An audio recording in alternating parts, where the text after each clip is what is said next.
Frente a frente. Frente a frente. San Pablo Apóstol, el que inventó a Cristo. Y María Magdalena, la que conoció a Jesús. Amigas y amigos radioescuchas, que siguen con tanto interés estos debates inéditos que llevamos a ustedes desde hace días entre Pablo de Tarso, más conocido como San Pablo Apóstol. Muchas gracias. Y María Magdalena. Gracias, señor periodista. Después de varios programas conversando, contrastando ideas, sentimos que estamos ante dos personas muy apasionadas. ¿Qué piensa Pablo? En esta mujer Galilea reconozco terquedad y pasión, sí. En ocasiones su palabra semeja una espada cortante de dos filos. Ay, don Pablo, usted siempre está en ese plan de batalla, como que fuera soldado en vez de misionero. Que la palabra es una espada, que la fe es un escudo. La vida cristiana es y será siempre una lucha. Ay. Y yo enseñé cómo debemos emprenderla. Revestidos de la armadura de Dios y reconociendo que no nos enfrentamos a fuerzas humanas, sino a las fuerzas oscuras del maligno. Ah, no, don Pablo. Fuerzas oscuras. Fuerzas oscuras, sí. Ay, cuando Jesús formó su movimiento para anunciar que llegaba el reino de Dios, nos enseñó otra cosa. ¿Qué cosa? Que la lucha era contra fuerzas bien claras que nos oprimían en este mundo. María Magdalena, son muchos los autores que afirman que también Jesucristo era muy apasionado y que su pasión, hasta su obsesión, digámoslo así, era el reino de Dios. Razón tienen, así fue. Jesús soñaba con la llegada del reino de Dios. Pensó que él lo vería. Tenía esa prisa, ese afán. Explíquenos, Magdalena, qué era el reino de Dios en la mente de Jesús, porque en nuestro tiempo eso de reinos nos suena algo atrasado, superado. Hoy no queremos monarquías con reyes y vasallos, queremos repúblicas, sociedades democráticas, con libertades, con derechos, con igualdad. Pues si es así, ningún atraso, porque ya entonces Jesús quería lo mismo. En cualquier tiempo del mundo, quien está enjaulado, lo que quiere es libertad. ¿Y cuál era la jaula en su tiempo? El reino de Roma. Nos dominaban los romanos, y cuando ellos invadieron nuestro país y nos cargaron de impuestos, ya vivíamos bajo el peso de la ley y del templo. Los sacerdotes y los fariseos como usted que vivía... ¡Mujer! Ya dijo el señor periodista que no se permiten alusiones ni insinuaciones ofensivas, ¿ah? No, si yo no lo ofendo. No es cierto que nos echaban al lomo yugos pesados, el diezmo, el sábado, las purificaciones, los ayunos. Si estabas enfermo, era por tus pecados. Si eras pobre, era por tus culpas. Si eras jornalero o mal pagado, tenías que conformarte. Si eras mujer... Cada mes eras impura. La religión que nos imponían era una jaula. ¿Y la gente se resignaba? La gente estaba ciega, sorda, paralizada. Jesús, Él nos abría los ojos, nos despertaba. Bueno, ¿y qué les proponía? Cuando Jesús empezó el movimiento, siempre que arrancaba a hablar, alzaba la voz y decía: «Alégrense, el reino de Dios está cerca». Lo estoy escuchando. Todo tiene que cambiar, Ananías. ¿Qué? Dios es un padre y no quiere ver a sus hijos tratados como esclavos ni muertos de hambre. Dios toma el nivel como un albañil para nivelar el muro. Ni ricos ni pobres, todos iguales. Ni faraones ni esclavos, todos hermanos. Dios baja de su andamio del cielo y se pone al lado de nosotros, los pisoteados de este mundo. ¿No hemos oído siempre que Dios ordenó el año de gracia? ¿No lo acabamos de escuchar? Dios quiere que cada 50 años haya un año de tregua, que cada 50 años se rompan todos los títulos de propiedad, todos los papeles de deudas, todos los contratos de compra y venta, y que la tierra se divida a partes iguales entre todos, porque la tierra es de Dios, y de Dios también todo lo que hay en ella. Que no haya diferencias entre nosotros, que a nadie le sobre ni a nadie le falte. Eso fue lo que Dios ordenó a Moisés hace 1000 años, y todavía está esperando porque ninguno lo cumplió. Ni los gobernantes, ni los terratenientes, ni los usureros quisieron cumplir el año de gracia. Y ya es hora de que se cumpla. Escucharlo nos daba esperanza. Era una buena noticia. Por ahí empezamos, por tener esperanza de que las cosas podían cambiar, que iban a cambiar. Él nos enseñó a no resignarnos. Con Él entendimos que Dios está con nosotros, los pobres, los de abajo. Provocar disturbios y azonadas nunca es voluntad de Dios.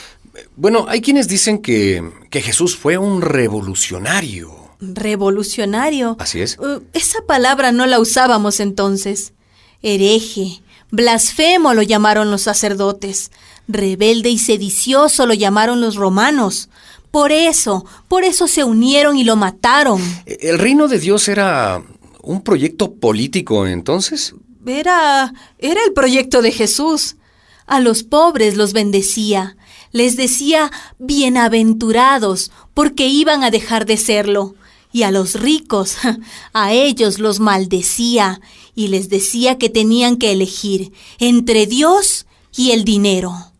Eso que usted dice, Magdalena, dirán muchos que es meterse en política. Que lo digan. Sí, Jesús se metió en eso, y de cabeza, como cuando lo bautizaron en el Jordán. ¿Pero qué insensateces está diciendo esta mujer? ¡Jamás escuché yo semejante cosa! Por favor. María Magdalena, ¿y no fue Jesucristo el maestro del amor? Sí, lo fue.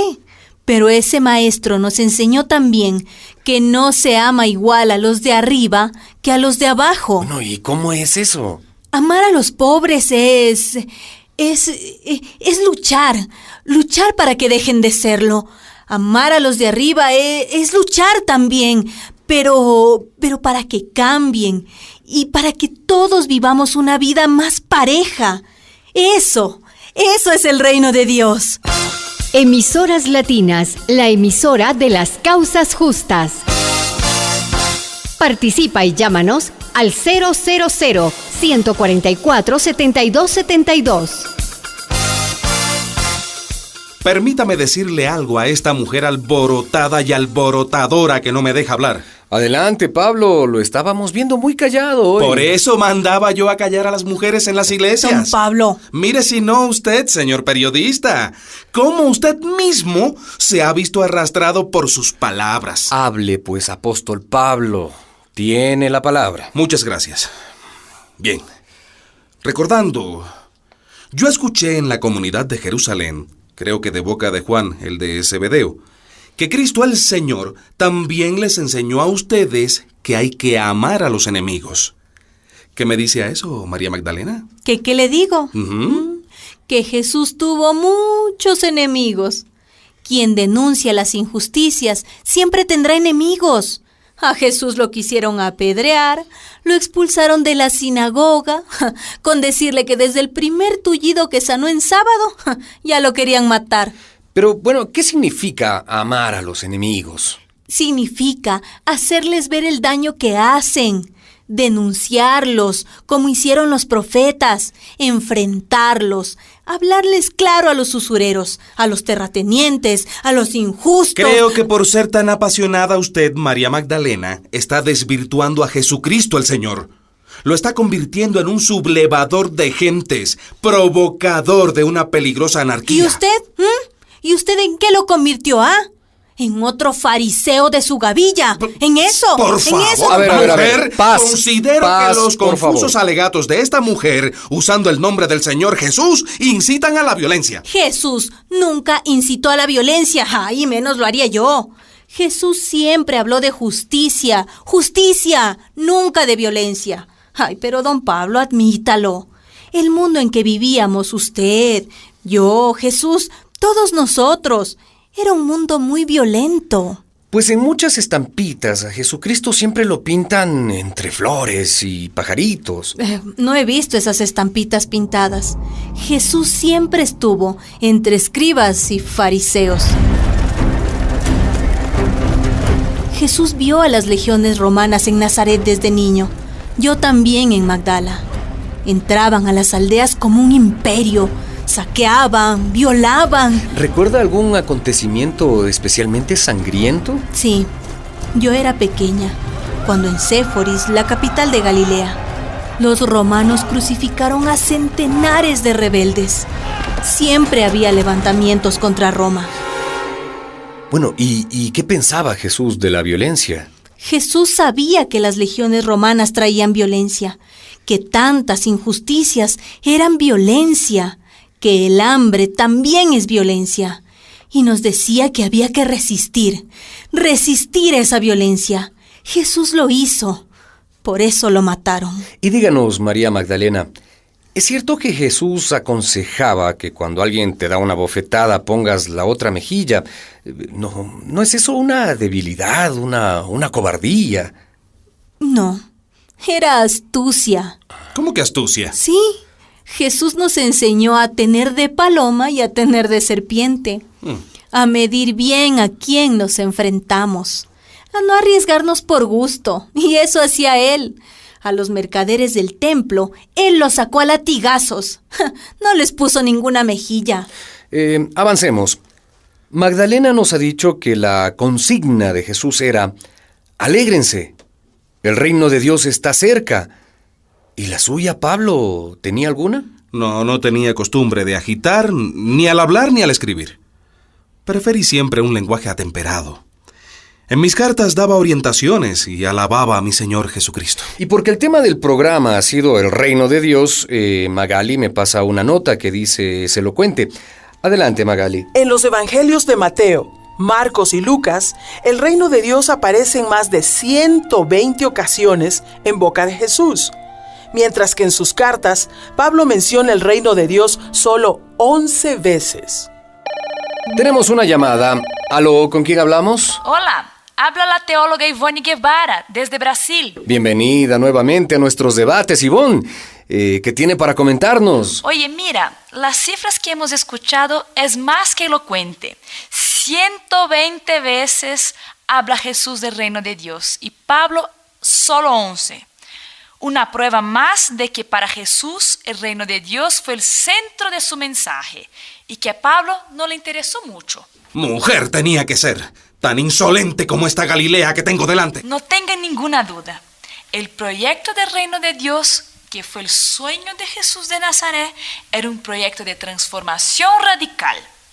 Para su tiempo y para el nuestro, donde algunas fuerzas oscuras tienen tanto poder. Digámoslo sin miedo, Jesús fue un revolucionario. Lo fue más de lo que imaginamos. Amigos y amigas radioescuchas, ¿qué piensan ustedes de todo lo que hoy hemos escuchado? ¿Con Pablo o con la Magdalena? Búsquenos en la web y en las redes sociales www.emisoraslatinas.net. Hasta la próxima. Y recuerden, quien tiene preguntas, piensa. Quien solo tiene respuestas, obedece. Estuvo con ustedes Juan Luis. Una producción de María y José Ignacio López Vigil, autores de Un tal Jesús y otro Dios es posible.